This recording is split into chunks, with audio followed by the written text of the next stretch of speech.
ഓറഞ്ചേ എവിടെ? നിനക്ക് എൻ്റെ അടുത്ത് മാത്രം സ്നേഹമുള്ളോ?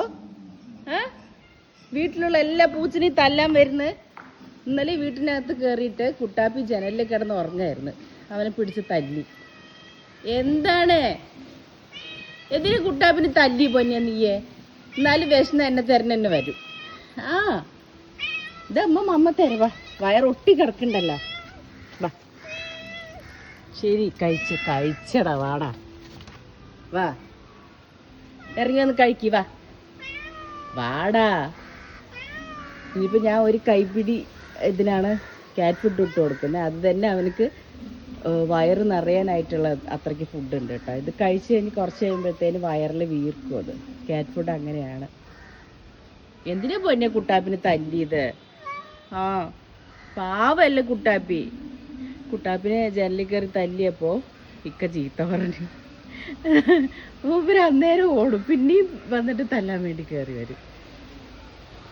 കഴിച്ചു പൊന്നു, കഴിച്ചടാ. എന്നിട്ട് പൊന്നിന് മമ്മ തരാം കേട്ടാ. ജനലിക്ക് നോക്ക, കുട്ടാപ്പി ഉണ്ടാ നോക്ക. വില്ലത്തരം പുറത്ത് നടന്ന് വില്ലത്തരം കാണിക്കുക അല്ലേ? വീട്ടിനകത്ത് കയറിയിട്ട് പൂച്ചനെ അടിച്ചിട്ട്. കഴിക്കാൻ ചോദിച്ചത് എങ്ങനെ കൊടുക്കാണ്ടിരിക്കാൻ പറ്റാ? മിണ്ടാപ്രാണികളല്ലേ അവർ. പുറത്ത് വളരുന്നത് കൊണ്ട് അതിൻ്റേതായിട്ടുള്ള സാമർഥ്യം ഉണ്ടാവും. പിന്നെ നമ്മൾ വീട്ടിനകത്ത് വളർത്തുന്ന പൂച്ചകൾ എന്ന് പറഞ്ഞാൽ അത്രയ്ക്ക് സാമർഥ്യം ഉണ്ടാവില്ല. നമ്മുടെ അടുത്ത് ഒരുപാട് അടുപ്പം കാണിച്ച് സ്നേഹമൊക്കെ ഒരുപാട് നമ്മളും കൊടുക്കും, അവർ തിരിച്ചും തരും. അങ്ങനെ വളരുന്നവരാണ്. ഇവരെന്ന് പറഞ്ഞാൽ മനുഷ്യൻ്റെ ഒരു ഇതും അനുഭവിക്കാത്തവരല്ലേ. അപ്പോൾ അവർക്ക് മൃഗങ്ങളെ കണ്ടാൽ തന്നെ പിടിക്കില്ല. എന്നെ ഭയങ്കര ഇഷ്ടമാണ്. അപ്പോൾ കണ്ട ഇക്കകത്തുണ്ട്, ഇക്കാരെ കണ്ടാൽ മിണ്ടാതെ വന്ന് മതിലിരിക്കുക. എൻ്റെ ഒരു നിഴൽ കണ്ടാൽ മതി, അപ്പോൾ വിളിക്കാൻ തുടങ്ങും. അവനറിയാം ഞാൻ ഫുഡ് കൊടുക്കുന്നത്. എന്തായാലും അവൻ കഴിച്ചു നോക്കാം. അകത്ത് പോട്ടെ. കഴിച്ച് പൊന്നി കഴിച്ചടാ. ഞാൻ ഭക്ഷണം കൊടുക്കുമ്പോഴുള്ള സന്തോഷമാണ് ഇങ്ങനെ നോക്കുന്നേ. ഓറഞ്ചേ പൊന്നി കഴിച്ചോട്ടെ. അതവിടെ വെള്ളം വെച്ചിട്ടുണ്ട്, കുടിച്ചിട്ട് പോയാൽ മതി കേട്ടാ. വെയിലത്ത് ഇങ്ങനെ നടക്കണ്ട. നോക്കണണ്ട ഓറഞ്ചു. മണ്ട് ഓറഞ്ച് എവിടെ? ഇടയ്ക്കിടയ്ക്ക് ഷെഡിൽ കയറിയിട്ട് അവിടെ പൂച്ചയ്ക്ക് കൊടുത്തിട്ടുള്ള ഫുഡൊക്കെ എടുത്ത് കഴിക്കുന്നതാണ്. ഇപ്പം ഷെഡിൽ കയറാൻ പറ്റത്തില്ല. ഇക്കവൻ മിന്നുവിന് കയറി തല്ലിയതുകൊണ്ട് അവിടെയൊക്കെ ഷെഡൊക്കെ അടച്ചു വെച്ചു, മോൾ ഭാഗമൊക്കെ. അപ്പോൾ ഈ ഞാൻ കൊടുക്കുന്ന ഫുഡ് മാത്രമാണ് മൂപ്പർക്ക്. അല്ലെങ്കിൽ വയറ് നിറയെ കഴിച്ചുകൊണ്ടിരിക്കുമല്ലോ. ഇതിപ്പോൾ 3 നേരം ഇപ്പോൾ ഞാൻ കൊടുക്കുന്ന ഫുഡ് ഇവിടെ നിന്ന് കഴിക്കും. അവിടെ എന്ന് പറഞ്ഞാൽ ഫുള്ള് ആ പാത്രത്തുള്ളത് വയറ് നിറയെ കഴിച്ചിട്ട് ഛർദ്ദിക്കുക വരെ ചെയ്യും, വയറ് നിറഞ്ഞിട്ട്. ഇപ്പോൾ കറക്റ്റായിട്ടുള്ള ഫുഡാണ് 3 നേരത്തിനുള്ള.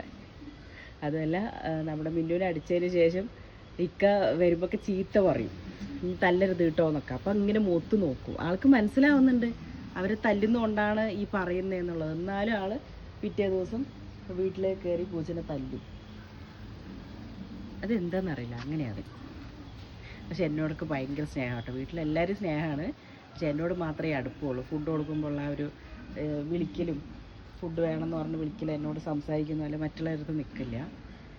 അവനക്കറിയാം എന്ത് വന്നാലും ഞാൻ ഫുഡ് കൊടുക്കണം. അല്ല പിന്നെ ചക്കര കുട്ടിയാണോ? എൻ്റെ ഓറഞ്ച് മോനാണോ? കഴിച്ചോ പൊന്നു മുഴുവൻ കഴിച്ചോ കേട്ടാ. അകത്തേക്ക് പോട്ടെ. എനിക്ക് ഒരുപാട് ഇങ്ങനെ ക്ഷീണം തട്ടാൻ പറ്റില്ല. പിന്നെ അവന് ഫുഡ് കൊടുക്കാൻ വേണ്ടി വരുന്ന അവൻ അവിടെ നിന്ന് കഴിച്ചോ. ഞാൻ അവിടെ ഉണ്ട്. മോൻ കഴിച്ചോടാ. പൊന്നു കഴിച്ചോട്ടെ മോനെ.